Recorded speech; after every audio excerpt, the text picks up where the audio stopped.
Eine Analyse der Grundfutterkomponenten ist der entscheidende Faktor für die Berechnung einer gesunden und wirtschaftlichen Ration. Um eine repräsentative Probe der Silage zu entnehmen, haben Sie zwei Möglichkeiten.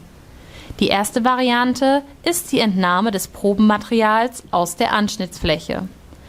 Hier ist es wichtig, darauf zu achten, dass diese frisch ist.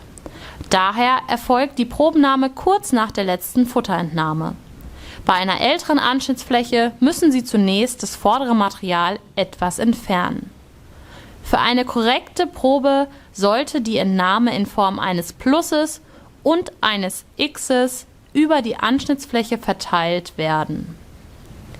Diese Probenentnahmevariante hat den Vorteil, dass keine Folie beschädigt wird und man an vielen Punkten Material entnimmt. Die zweite Variante ist die Probenentnahme von oben mit Hilfe eines Bohrstockes.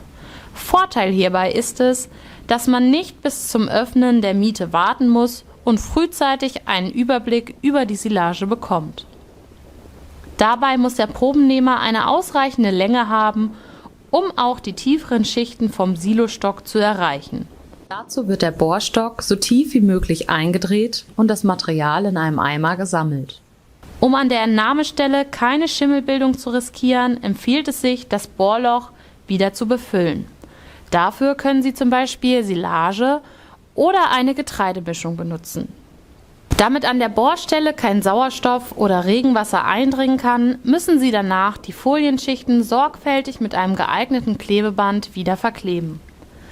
Beauftragen Sie den benötigten Analyseumfang und beschriften Sie abschließend die Probentüte mit den nötigen Informationen. Nach der Probennahme wird das gesammelte Material noch einmal gut vermischt und davon mindestens 500 Gramm in eine Probentüte verpackt. Drücken Sie aus der Tüte möglichst die Luft vollständig heraus und verschließen Sie sie. Eine kühle Lagerung bis zum Versand ist zu empfehlen. Für weitere Informationen zu diesem Thema wenden Sie sich an Ihre Schaumann-Fachberaterin oder Ihren Schaumann-Fachberater. Wir wünschen Ihnen weiterhin viel Erfolg im Stall.